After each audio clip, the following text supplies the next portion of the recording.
Wentworth is full of twists and turns, and it constantly strives to surprise its audience. At any given moment, anyone could just come to a grinding halt. The stakes are always so high. Top dogs, screws, laggers and backstabbers. Every double-crossing, heartbreaking, jaw-dropping moment from the very beginning. It is worth the binge. It's completely addictive. Coming back to Wentworth is like slipping on an old glove. Join us as we celebrate Australia's most epic drama, the critically acclaimed, multi-award-winning global phenomenon. I feel like I'm jumping onto the shoulders of giants in this show. There's some just bloody extraordinary people on it. I'm Celia Island. You may know me as Liz, and this is Wentworth, Behind the Bars, Seasons 1 to 7.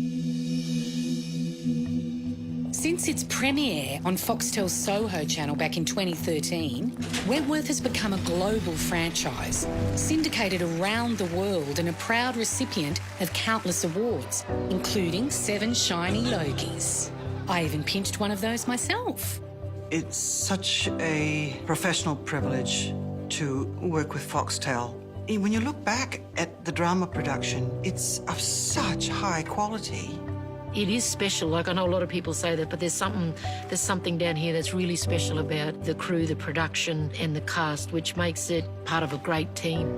I think the thing that Foxtel does, and we know for a fact, is it puts females in the centre and up in the lead. There's a great diversity to their characters and their stories, and Foxtel's commitment to that is second to none. There is a universality to the stories that we're telling, but also in the capable hands of these great actresses, it resonates across the world. The US, UK, France, Canada, Macedonia, Israel. Wentworth plays in a whopping 170 territories worldwide. Some countries even remake their own versions. Wenn du nicht den Arsch in der Hose hast, die Konsequenzen dafür zu tragen. Wow. War doch gar nicht so schwer. Alsjeblieft. Was dat nou zo moeilijk? Please. Wow. It wasn't so hard, was it? I think audiences were crying out for interesting representation, and Wentworth provided that. We provided a full cast of females who were not just limited to love interests or the girlfriend or the wife or the sexual object. We actually said, these women are human and here's a story that you'll want to watch. But also the LGBT representation, I think, came at a time where it was needed and it was wanted, and I think the fans have gravitated because of that. Before we look at the highly anticipated 8th season, Home sweet home now. let's go back to day 1. They think it takes a strong woman to rise to the top in here, but it doesn't. It takes a smart one. In walks our central character, Bea Smith, a victim of domestic violence. She's been sentenced to Wentworth for the attempted murder of her husband. And look out, ladies, this prison will never be the same again. We try to set up a very bold, very strong characters that are living in this world that is Wentworth. And within that, it is about survival, you know, life and death. And I think that was pretty gutsy to start where we did.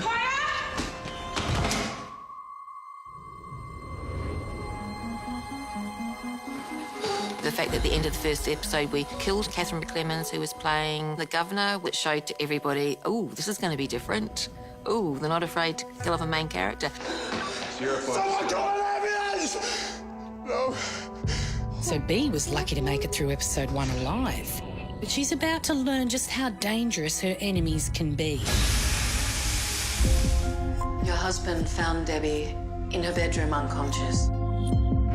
Someone just tell me if she's okay. Please, anybody! Just tell me! I go to the morgue for Bea because she couldn't go, and I say to Debbie, your mum loves you to the moon and back.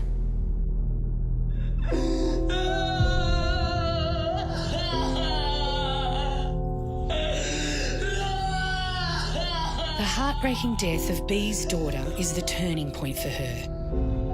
Now she has nothing left to lose. Oh, you're gonna pay for what you've done.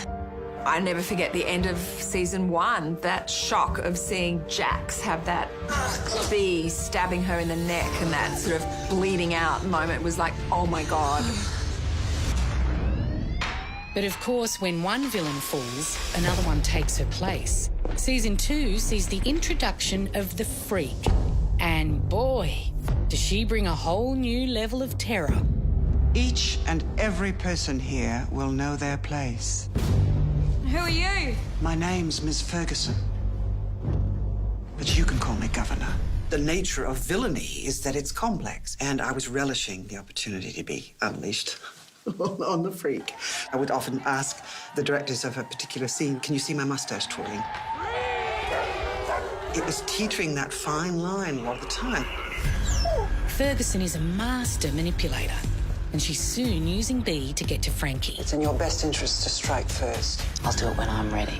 There was a knife fight just in this laundry between Frankie and Bee, which was a 6-hour fight. And in the process, Nicole da Silva broke her wrist. I came away from that scene feeling like I had been in Fight Club. My favourite moment in the series, and it still thrills me to think about, was where Bee escapes and she emerges from the hospital doors to the outside world, and the camera spins around her as she puts on her hoodie ready to enter the world as this escaped criminal. And to this day, that moment gives me goosebumps. Now on the outside, Bee's on a mission to seek revenge for Debbie's death. All right. So I want to know why you killed my daughter. In that scene, what we have is the exploration of one of the major themes of the show for me. You have Bee coming into prison as a hairdresser who attempted to kill her violent husband but couldn't go through with it. And then she's confronted with the prospect, this bloke has killed her daughter.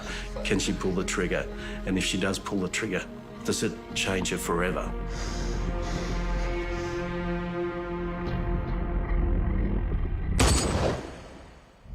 With her newfound badass status, Bee returns to Wentworth and assumes the burden of being top dog.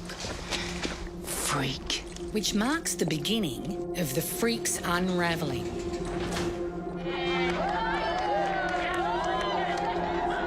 You don't run this prison. I do. Of course, Wentworth isn't all violence and vengeance. There's also a whole lot of love. Oh, bless. At its heart, Wentworth is about a family. And it's about these women from very disparate parts of life being thrust together and having to work out how to get on, how to create a community and live and exist together. When they're not killing each other, it's a really nice family. But with the Freak in charge, well, let's just say, some people just want to watch the world burn. They call me a freak. A monster. They're right to be afraid. It's all good.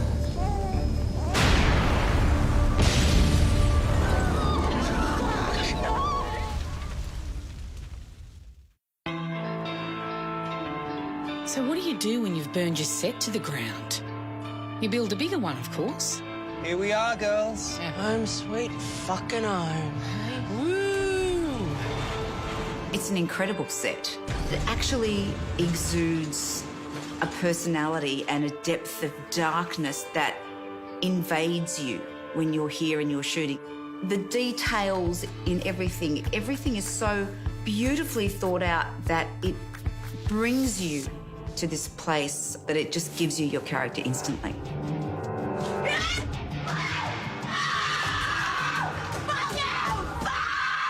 All the cells are identical, but if you walk into all of them, they each have such a different vibe. And walking into mine, it taught me a lot about who Burma was. You're way better than this place. Sometimes I don't know if I am. Well, yeah. I was struck by how small it was. And I thought, oh my God, she's been here for 7 years. And this is her life. This room is her life. With a whole new set to play with, we really had some fun in season 4, especially when the latest inmate turns out to be the freak. A very tricky thing to try to pull off. How in the world the person who'd been running that prison would end up in Teal, in that environment, and stay alive. Certainly she would have been kept in isolation, but isolation is no help to a master Machiavellian like John Ferguson. Oh, that's for sure. Before long, the freak's pulling the strings from the inside and has Kaz, a new inmate, and Jake, the crooked new guard, doing her bidding. I've been warned about you, Joan. Don't be too sure of anything anyone tells you, Jake. Bea starts to lose her influence with the women. I can see the cracks, Smith, and that means Ferguson can too. You need to remind everyone who's in charge. Because she's too busy falling in love. Everyone I care about ends up dead. You care about me. We should get back for the count. She was in a domestically violent relationship, and then she also encountered a relationship that she was a little bit confused by. She fell in love with another woman, even though she had defined herself as heterosexual.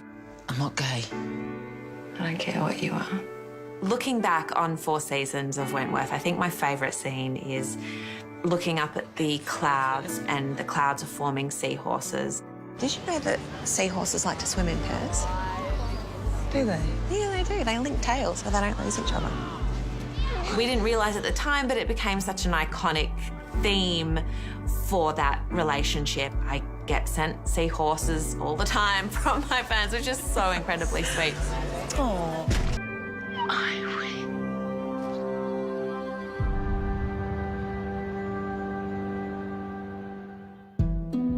After killing off their main character, everyone was waiting to see where the writers would take Wentworth in season 5. Even when I read the scripts, I'm, oh my God, I can't wait to see what happens. You know, it's exciting television.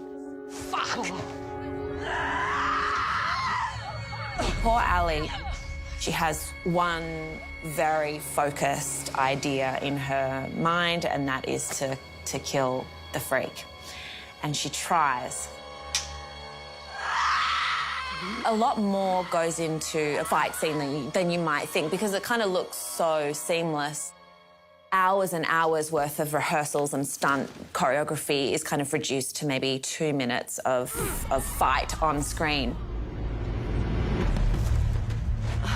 Everyone's fears would be realised when, with Bea out of the way, Who's next? Ferguson really steps up her villainy. Top dog! Top dog! They gave me such constant gifts. You can almost hear the writer's room, quivering with glee as they come up with some of those things. You've licked your last pussy. Whoa, that really brings new meaning to Cat Got Your Tongue. It wasn't just the script we had fun with. We also tackled our most ambitious stunt yet, a car accident that happens to be a real turning point for Kaz. The most challenging scene was definitely the brawler scene. They had this big van and a rotisserie, and then there was guys just pulling it because Tammy was in there doing her thing, and I went, wow!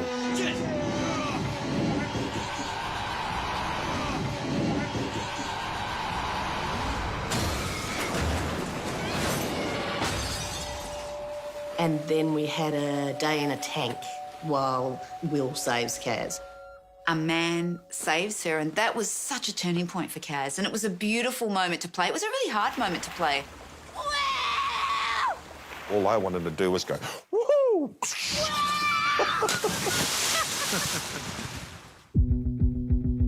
But not all the action on Wentworth takes place on the road or in the water.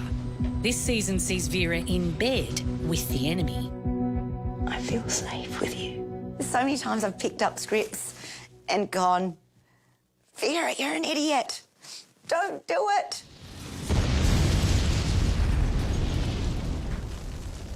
In many ways, the fans of the show have loved to hate Jake, kind of thing, in the same way that they love to hate Ferguson. Ah, Ferguson, what a sweet, sweet treat it is when she finally gets her just desserts at the end of the season. Wish I could have taken credit for that one. That whole time as I was burying her, she was screaming. She was screaming at me the whole time. Get me out of here! And, you know, you can never, ever get rid of something like that. Never. That'll always be there. Am I happy with where they left my character? No. No, of course not. Appalling, appalling behaviour. So, in season 6, with Ferguson out of the picture, could the writers introduce someone who'd give the freak a run for her money? You betcha. You're never gonna fucking believe who's here. In walks Mari Winter, mother, madam, murderer. How come everyone knows you? Well, I mean, hardly everyone.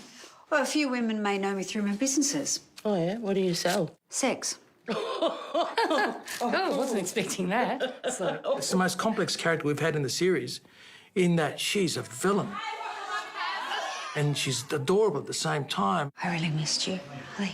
Mari soon finds a formidable foe in Rita, another newbie who's hiding the kind of secrets you really don't want on the inside. Good work, Detective. It was very daunting. I'm really glad that I had Ratawoy Hick with me because we'd worked together before. It's better if nobody knows about us. They ain't gonna hear it from me.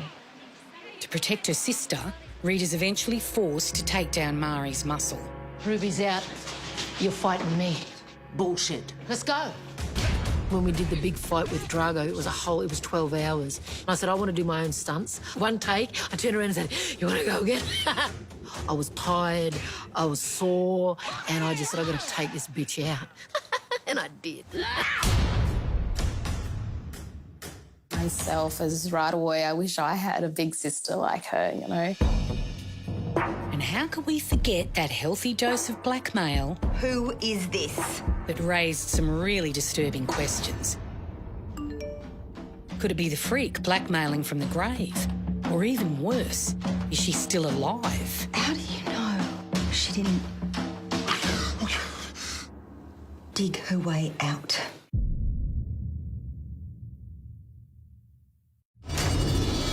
In season 7, we reach new levels of revenge and betrayal.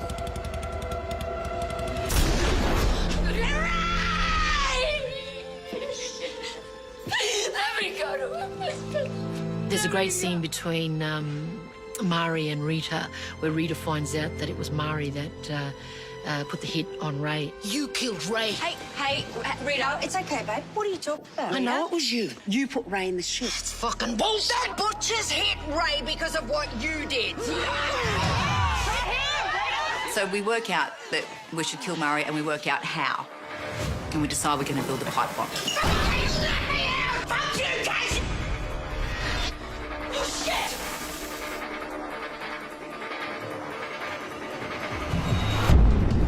But Mari is like a cat with 9 lives. I've tried to kill her a million times. She just won't die. You just can't kill Mari.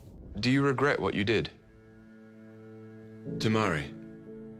Kaz is actually forced to reevaluate her entire worldview with the help of Greg Miller, the new psychiatrist. She gets challenged all the time. When I was a kid, I was the victim. I was Karen. But I refused to let that be my story.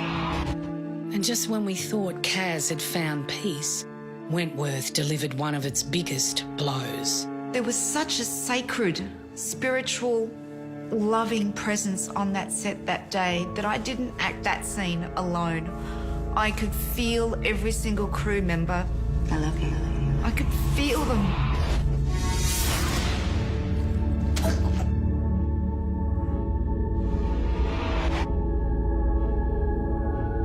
I think the ability to make those bold decisions is what makes this show stand apart and what makes it such a roller coaster of a ride. What's happening with Kaz's murder? The police aren't getting anywhere with the women. Have you heard anything? Only that Miss Bennett thinks I did it. Vera had her suspicions. I know, Will, What do you know? that you've become totally compromised. I will not let you destroy him. And it's time for Mari to bring out the big guns. If you don't get me out of here in the next 48 hours, the whole country's going to find out how you like to spend your holidays.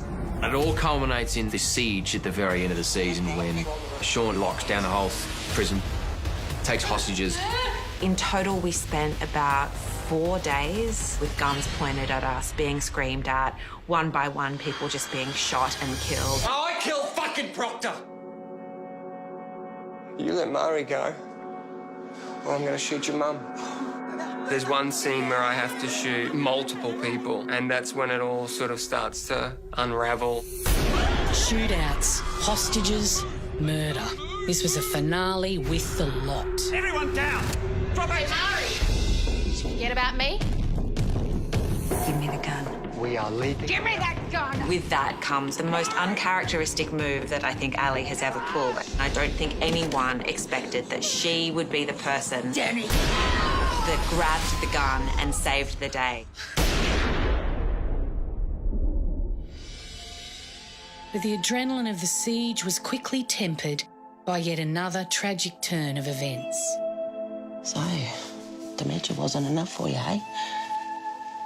Had to go and have a bloody stroke too, you greedy bitch. It was very hard. It was very confronting to see Lizzie making those sounds and just lying there. I love you.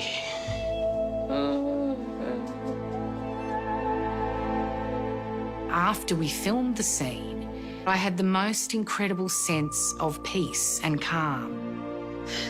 I love you. Because it was like, yes, I want this. Thank you for helping me.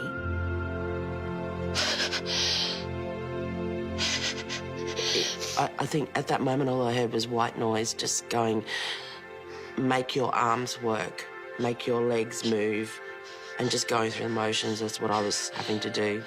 And my arms naturally wanted to start shaking. And then the other part of my actor's brain was like, please don't really smother Celia in this moment.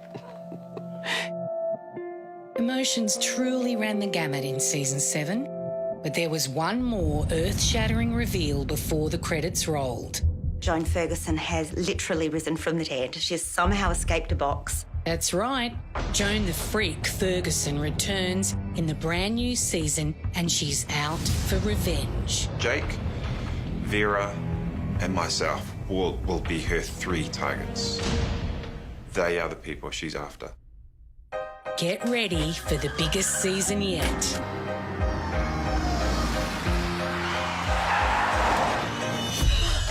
Holy shit,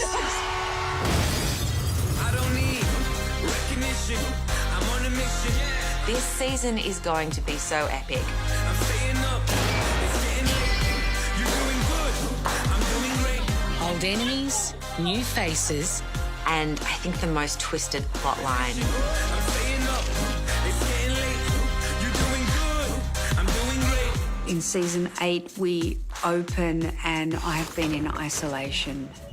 I've gone from top dog to kind of like absolutely dog on the floor type thing. One of the themes of Wentworth this series is redemption. What the fuck is this about? Told you, just gonna have a look at you. I think that all of the characters are worthy of redemption. Whether or not they achieve that redemption, I'm not sure. Now tell us the truth. I am telling you the truth. In season 8, we're finally seeing Ali in all of her power and in all of her strength, but pushed right to the very limit. I don't tolerate violence in my prison. I've got the women on my side, so if you try something, there's going to be consequences. We're also being introduced to a group of new characters who are the cream of Australian talent. They are so fabulous. Lou is a former top dog of Wentworth. Oh, hey. Look, she's fierce.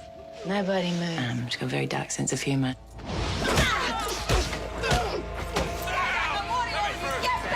Everybody, I got the fly. Come on. And she's also wildly in love. Medical assistance required, so...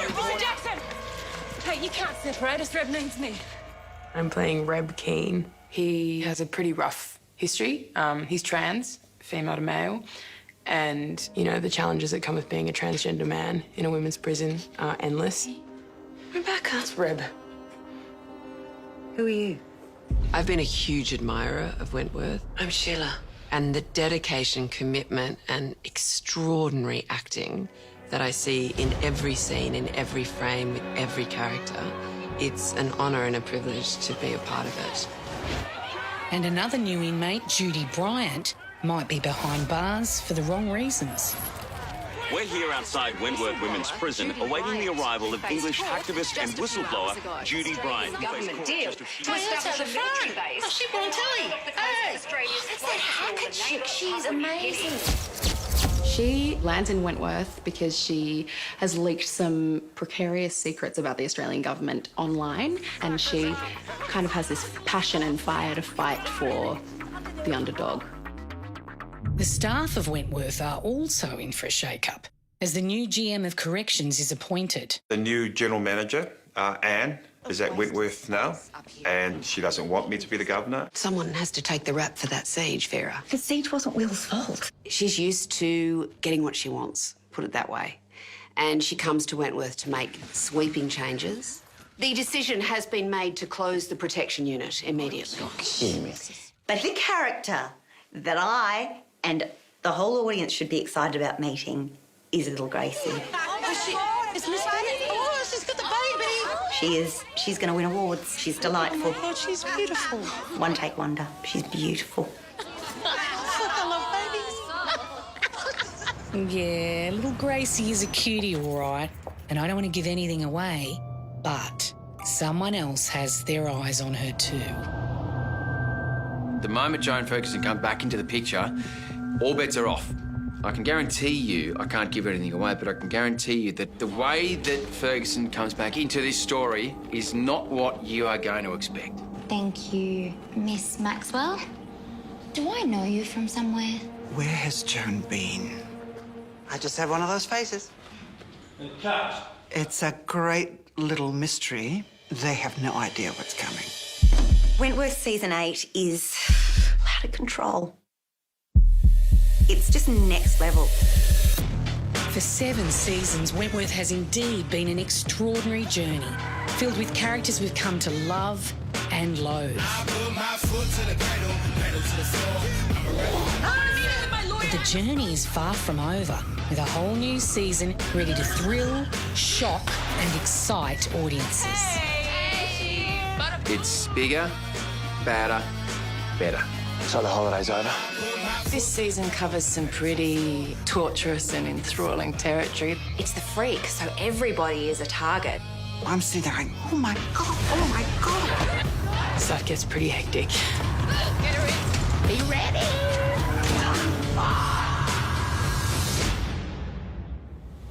Is the freak coming back for Series 8? Is she?